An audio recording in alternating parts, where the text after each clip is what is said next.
Hace 3 semanas, yo compartí con vosotros acerca del orden cronológico de la resurrección de Jesús. ¿Os acordáis? Sí, el orden cronológico y cómo, pues, Jesús da esa segunda oportunidad, ¿no?, a Pedro.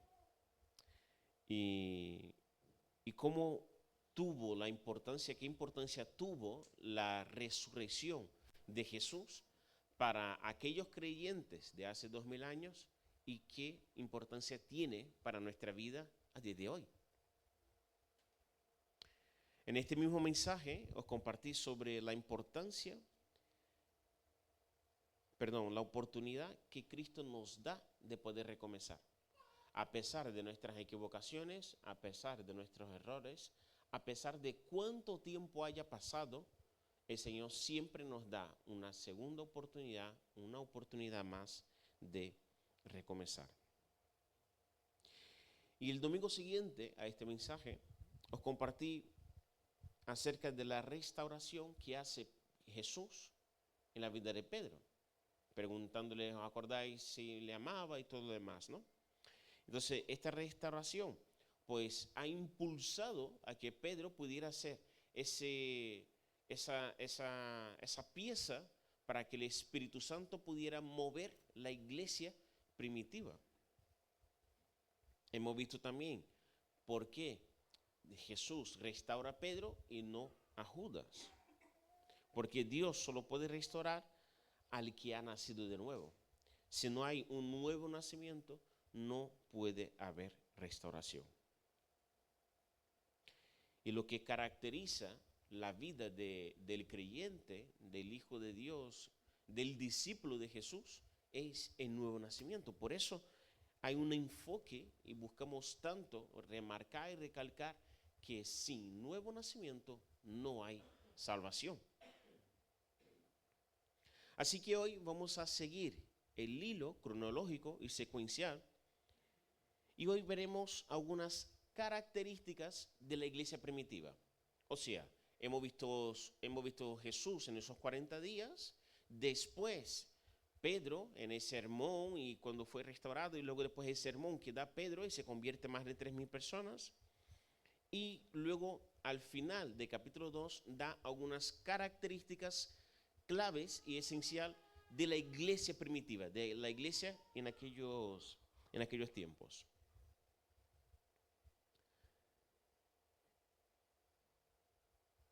Veremos cómo esa primera comunidad creada después de la acción del Espíritu Santo, ¿os acordáis el comienzo en el capítulo 2 de Hechos?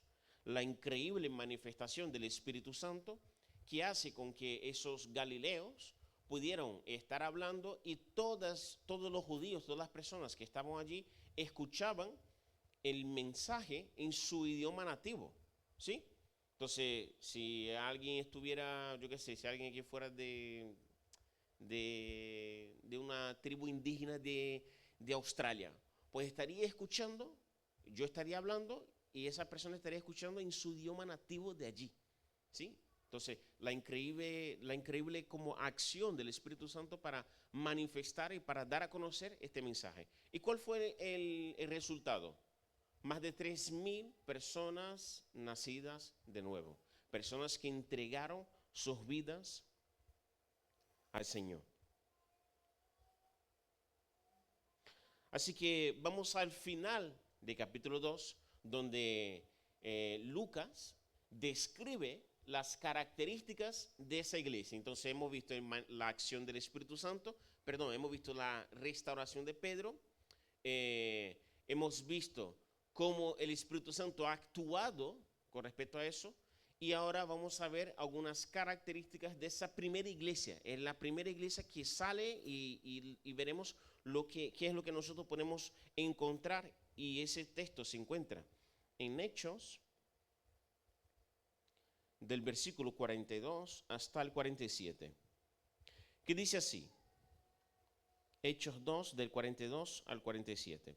Dice, todos los creyentes se dedicaban a las enseñanzas de los apóstoles, a la comunión fraternal, a participar juntos en las comidas, entre ellas la cena del Señor y la oración. Un profundo temor reverente vino sobre todos ellos, y los apóstoles realizaban muchas señales milagrosas y maravillas. Todos los creyentes se reunían en un mismo lugar y compartían todo lo que tenían. Vendían sus propiedades y posesiones y compartían el dinero con aquellos en necesidad. Adoraban juntos en el templo cada día, se reunían en casas para la cena del Señor y compartían sus comidas con gran gozo y generosidad. Todo el tiempo alabando a Dios y disfrutando de la buena voluntad de toda la gente.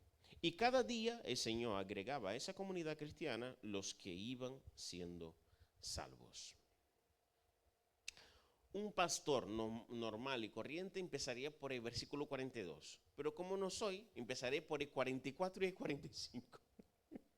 Así que algunos dirán o dirían que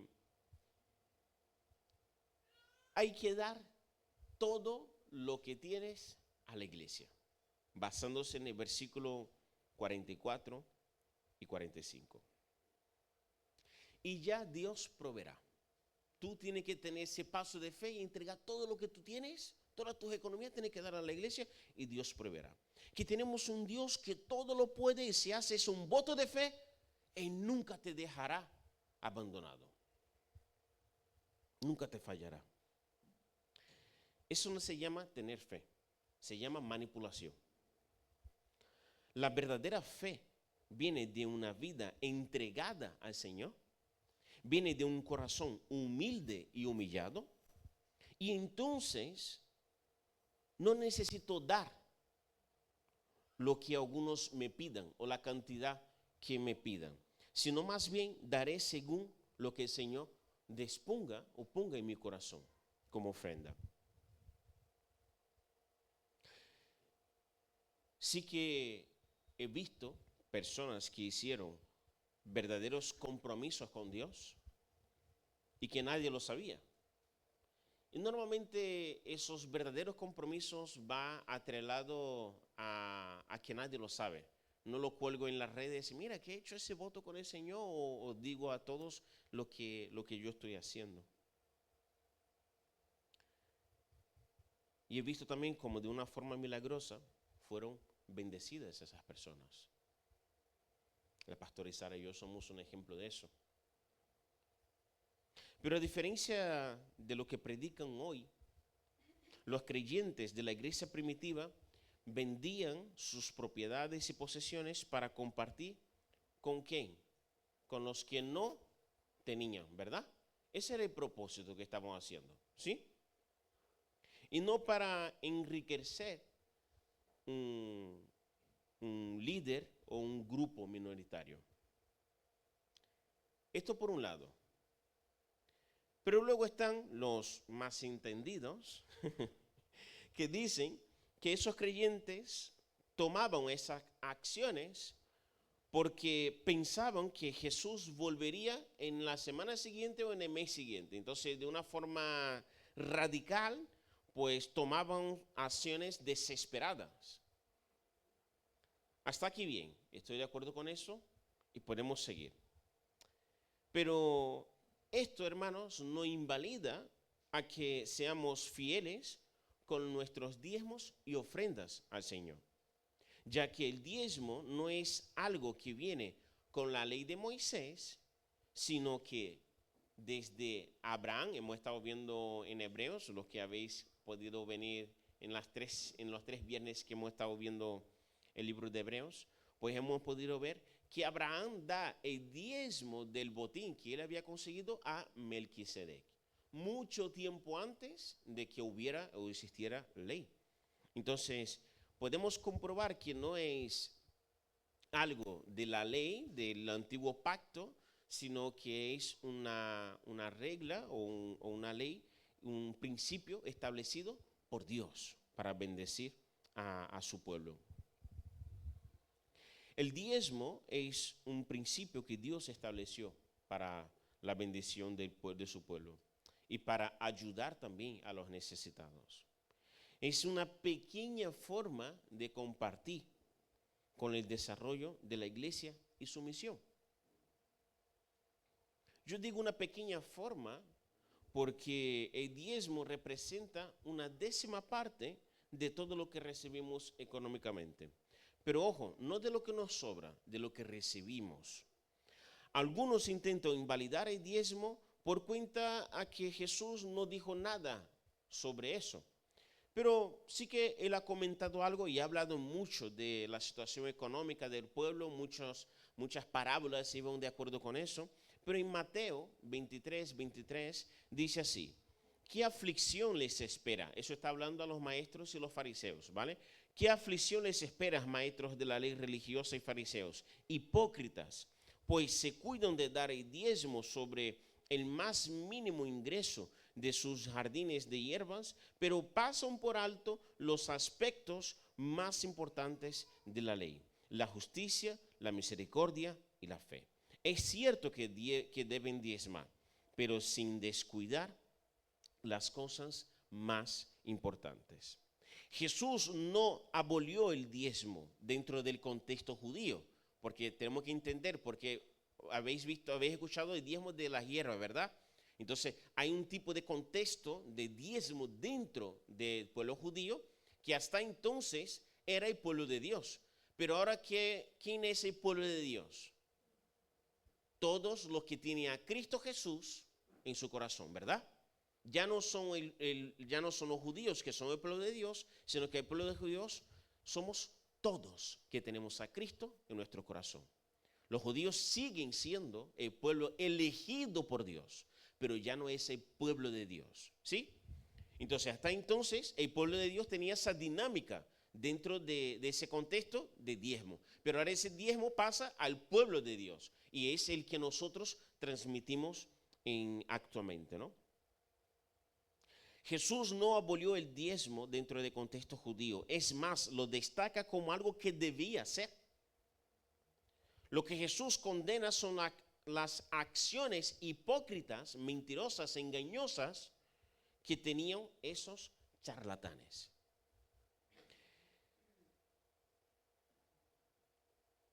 Jesús en otros pasajes habla de ofrendas, y no me refiero solo a la ofrenda de la viuda. Si leéis los evangelios, veréis en muchas ocasiones que Jesús habla de muchos casos en concreto acerca de ofrenda, de entrega total, y habla mucho acerca de eso. Pero también lo que nos hace ir más allá es la gratitud a nuestro Dios por todo lo que nosotros tenemos. Cuando nosotros entendemos que el trabajo que tengo es porque Dios me lo ha dado. Cuando entiendo que la casa, el coche, mi salud, mi vida entera es porque Dios me lo ha dado, yo tengo un corazón de gratitud al Señor, y ahí es donde nace ese dar para devolver al Señor el diezmo y entregar mi ofrenda al Señor. La generosidad en el Nuevo Testamento no nace de una obligación. Esos hermanos que compartían y vendieron sus propiedades no hacían porque los apóstoles estaban diciendo, es que salía del corazón de ellos.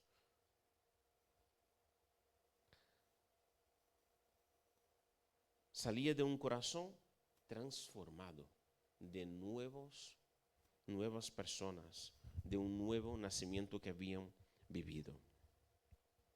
Hermanos, los diezmos y las ofrendas son importantes para el desarrollo de nuestra iglesia local y la misión que tenemos aquí en el pueblo de Águilas.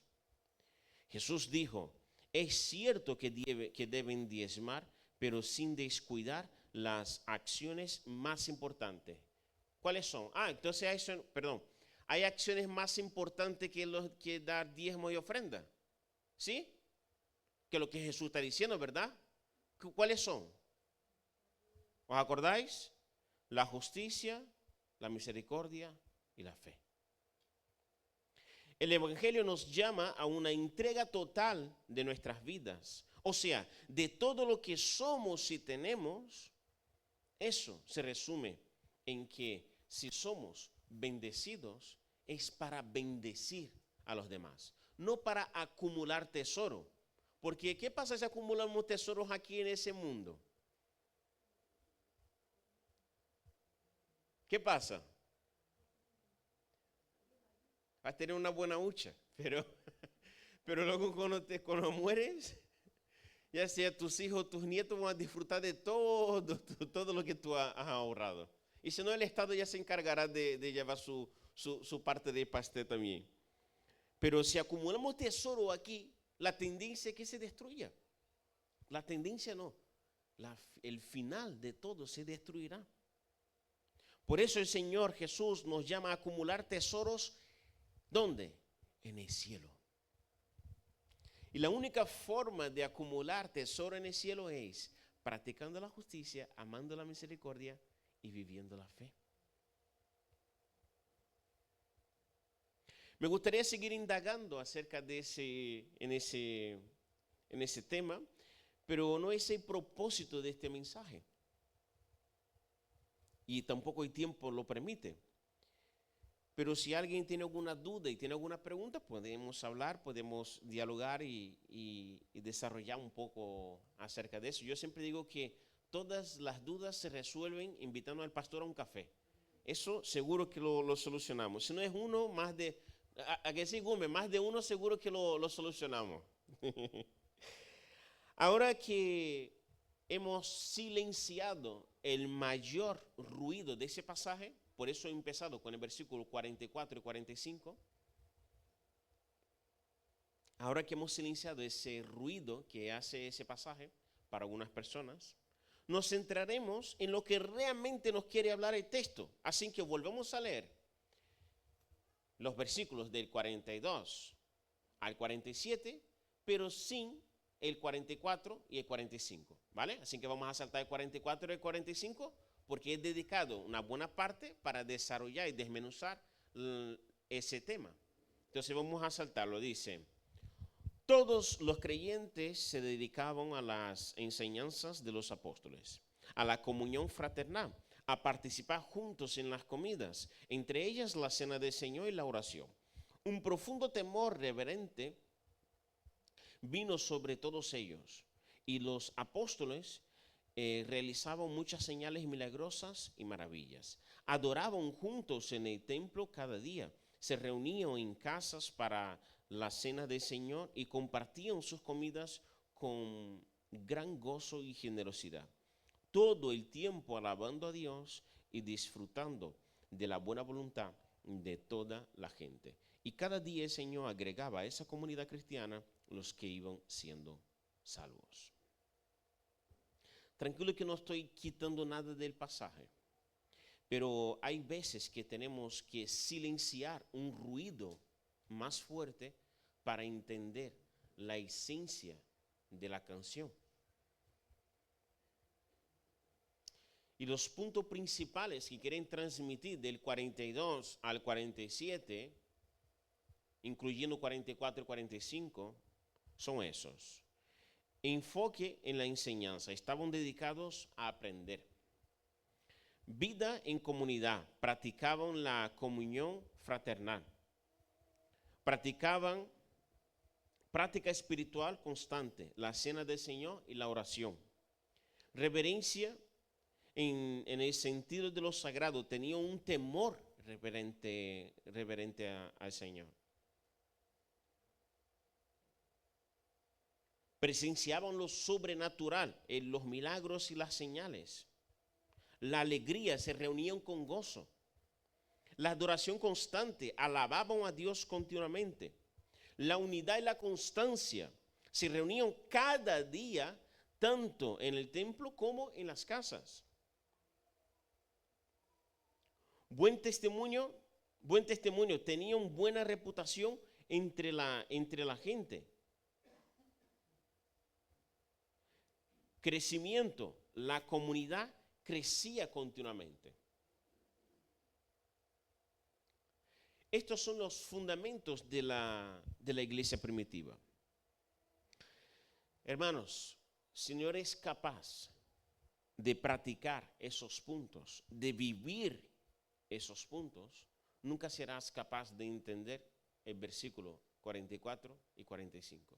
Siempre irás a un extremo u otro y nunca encontrarás el equilibrio que el Señor nos pide.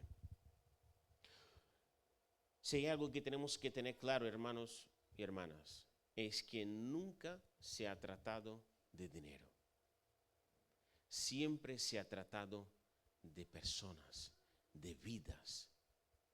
El dinero sin propósito se transforma en algo vacío y sin valor.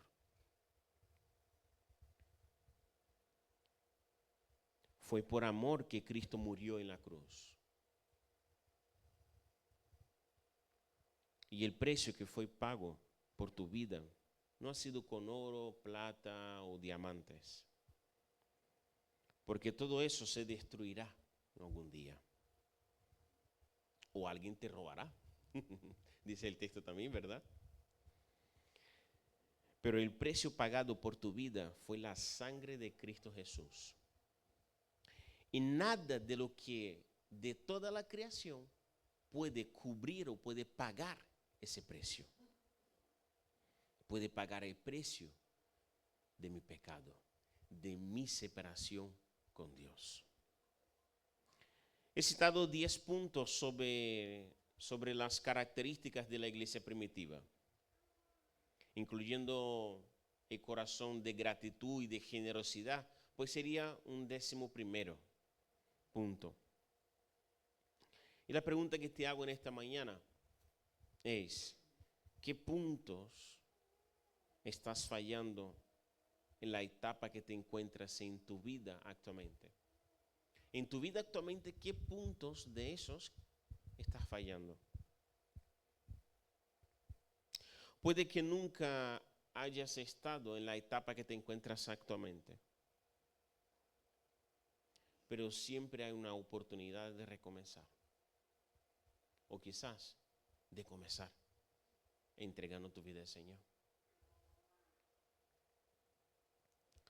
El Dios que sondea los corazones está aquí en esta mañana y siempre ha estado a tu lado.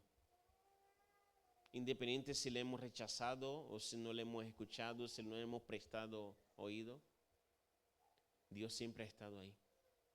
Él ha visto siempre todas tus aflicciones, todas tus necesidades. Y Él siempre lo ha tenido en cuenta.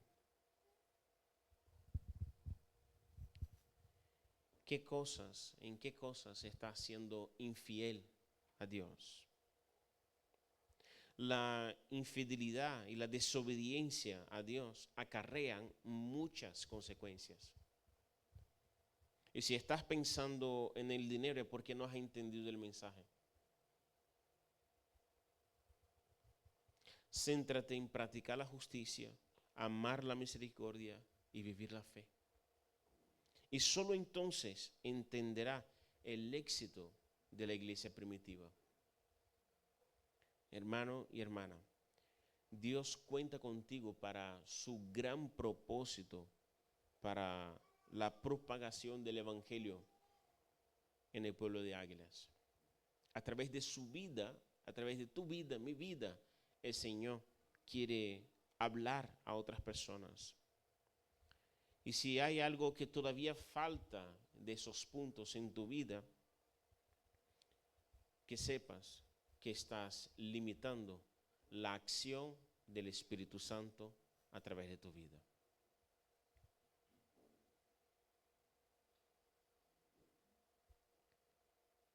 Y te digo a través de ti, de tu vida, porque Él no depende de ti ni de mí para poner en práctica sus planes. Aunque todos nos calláramos, dice que las piedras hablarían, las piedras clamarían. Si todavía no has entendido, es un privilegio que Dios cuente con nosotros. Es un privilegio que Dios nos use para su propósito. creo que nos falta parar y reflexionar que el Dios de toda la creación cuenta contigo para una misión. Si no crees que eso es un privilegio, tienes un problema.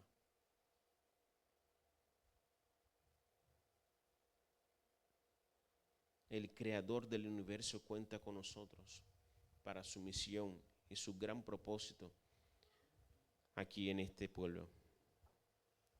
Concluyo con esta pregunta. ¿Estás viviendo el propósito de Dios para tu vida o andas distraído y entretenido?